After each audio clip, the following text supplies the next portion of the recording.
所有外国人心目当中中国最神秘的地方，也是中国非常争议大的地方。这个地方就是少林寺。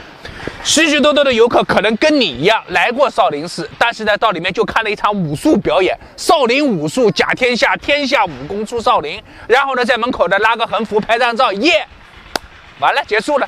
少林寺究竟有什么东西？你不要忘了，这可是中国禅宗的祖庭。你也不要忘了，现在这个地方是中国中岳嵩山。你想啊，东岳再厉害，也就是黄药师，而中岳那才是王重阳。这条视频就是带大家了解一下，除了武功以外的少林寺究竟还有什么值得大家一看的。走，少林寺3个字谁写的？康熙皇帝写的。在哪儿写的？分部北少林写的。我告诉你啊，少林寺有3个，这儿呢叫总部，叫嵩山少林寺；北部叫北少林在天津，南少林在福建，所以天下总共3个少林寺。第二，为什么叫少林寺呢？不叫少女寺呢？是因为在少室山之上，树木丛林众多，所以叫少林寺。但是为什么叫少室山？当年大禹也娶了3老婆，第一个是妻子，所以叫太室；第二个是应妾，所以呢叫少室；还有一个是妾室。有3个老婆，所以有太室、少室。少室就是小老婆的家，她修炼的地方。即便你来过少林寺，好像没有看过这个地方。这是少林寺的碑林，或者说叫碑堂。这里面有2块碑，一定值得你看一看。这块碑就是董其昌的，也就是说，董其昌所有的碑刻里面，楷书第一就是这块碑了，就在少林寺原碑。第二件，这块碑是明代的达摩像。现在日本所有的禅堂里面，中庭就会挂这一幅的拓片或者挂这一幅的画，原因就在于那个时候达摩已经很了不起了，达摩的形象从哪来找？少林寺最正宗，于是把这个碑拿到了日本，所以日本的禅宗中堂里面挂的一定是这个画像，也就是这一幅像，达摩明代的画像。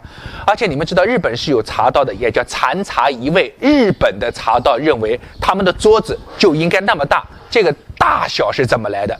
就是当年达摩面壁时候这个洞窟的那个大小，成为日本这个茶道跪在上面那个大小。而且日本认为禅茶一味是怎么来的？当年达摩面壁9年，忽然面前长出一棵小树苗，那就是茶树。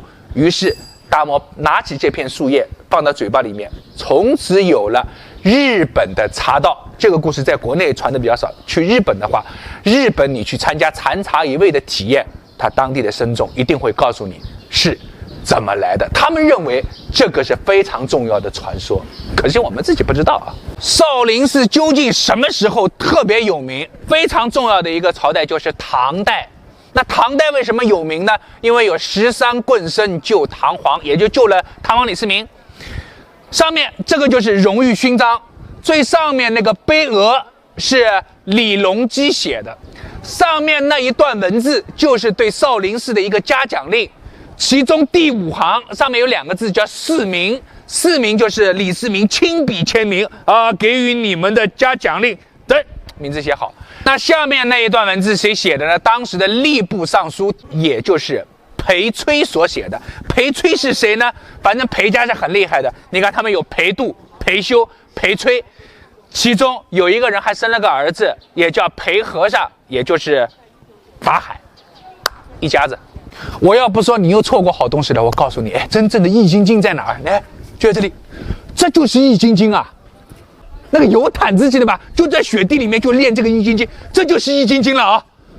就画在这儿，竟然这么多年来你们自己来的时候都不看一看的，易筋经在你把这个拓片拓过去，你拍照拍过去，回去以后就每天就这样练，这就易筋经啊，对吧？每天这样练2个小时，你就会送精神病医院。我告诉你，到了少林寺以后，有一个地方你们不要错过啊！特别喜欢看小说的，知道无名生吧？知道扫地僧吧？知道火攻头陀吧？这3个人的原型就是这个人，叫紧那罗，也就是火攻头陀。当年呢，也就是红巾军起义的时候，曾经来攻打少林寺，结果呢，眼看少林寺的武僧和棍僧挡不住的时候，忽然出现一个火攻头陀，拿了个棍子一顿打，就把当时的红巾军全部打退了。这个人当时皇帝赐他的姓就姓景，从此以后他被誉为天龙八部里面的紧那罗。你如果去杭州，杭州有个地方叫做香积寺，香积寺就供奉了他们两个人正面的形象。他正面拿的是什么呢？有的时候拿个狼牙棒，有的时候拿个棍子。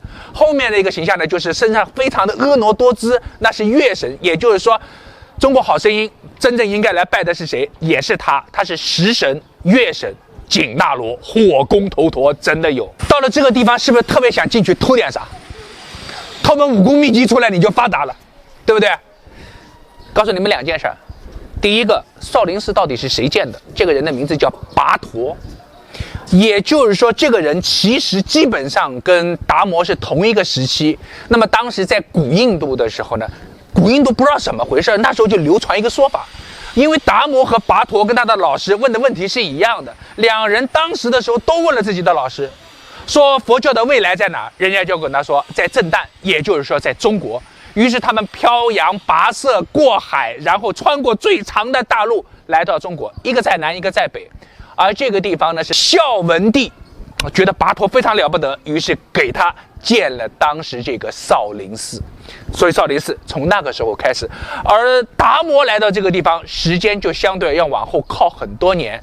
少林寺的第一任方丈不是达摩，但是禅宗的第一任祖庭是在这儿，禅宗的第一任祖师是达摩，少林寺的第一任方丈就是拔陀。那么说到这儿，我们得讲到另外一件事儿，藏经阁里面到底藏了一些什么经门？当然也有武术秘籍。少林寺和另外一个非常重要的门派，也就是武当派。武当派的太极功夫到底从哪来的？据说啊，源于少林寺。太极老早就有了，太极功夫其实出于少林，所以才会有那一句话叫“天下武术尽出少林，倚天不出谁与争锋”。哎，这不对，好像串词儿了。到少林寺，你们记得买点好东西。我觉得最好的东西就这本《少林童子功》啊，这是老和尚送给我的。关键我不是童子了，我回去给我儿子是可以的，对吧？童子功我已经练不了了，但是这本东西很好啊，你看看，看到没有？丽雪亭，我相信大家一定听过一个故事，叫城门立雪，那是讲的是儒教的故事。而立雪又有另外一个典故的来由，那就是谁呢？那就是断背求法立雪堂。什么意思呢？说当年达摩在这儿修行的时候，有人来学习，这个人的名字呢叫神光，其实已经是非常了不得的和尚了，但是呢，他觉得心中感到困惑，想要得到更高一步的学习吧，于是呢要显示诚心，在这个堂门口，然后呢在大雪纷飞之下站了一晚上，当时是冻僵了的，但是达摩不为所动。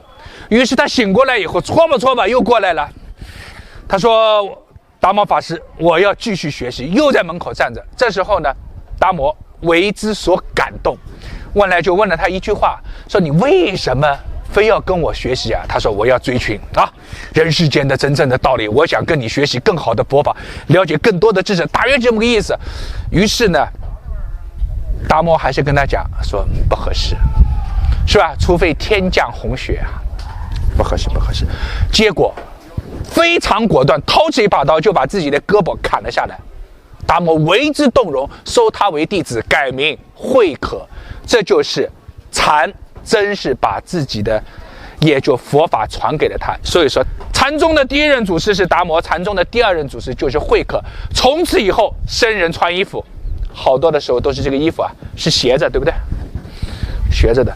所以说就是从他开始，因为他断了一个背，所以说我们很多人穿衣服也是斜穿，露出一个肩膀。为什么呢？就是纪念这一段是断背求法。这里面可以肯定几件事儿，也就是说这个人慧可法师也是功夫相当高的。你想啊，要一刀下去，自己的整个背膀全部掉了，要剁得那么干净，没点功夫，那肯定是至少学过人口解剖学的，要不然这个背膀怎么下去就直接就血飙出来，让，对不对？所以说你看，这些人都是有知识，有些历史你仔细去推敲，哦，原来你看他是带翼投石，武功也是杠杠的。到了少林寺，你一定会来到这个地方，因为有一个一个的练功的坑，大家印象会很深啊。但是真正重要的，这个是见证了少林寺僧人的努力以及锻炼的那个痕迹，这是岁月留下来的痕迹。但是这里面还有非常重要的一件东西，就是后面那幅壁画，这是明代的，这叫五百罗汉曹毗卢。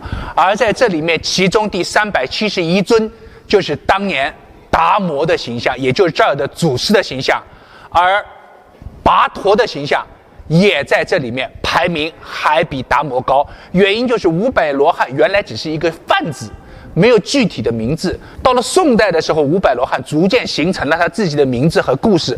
而这幅壁画是明代的，所以在这里面能够找到达摩和跋陀，究竟是哪一个呢？我们来看一下达摩祖师。你们有没有想过，其实当你走进少林这条路的时候，就会发现地下有很多的莲花。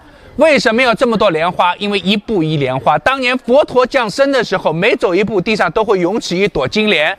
这个莲花上面有多少颗莲子？有没有数过？33颗。因为佛教认为天有33重天，所以叫33重。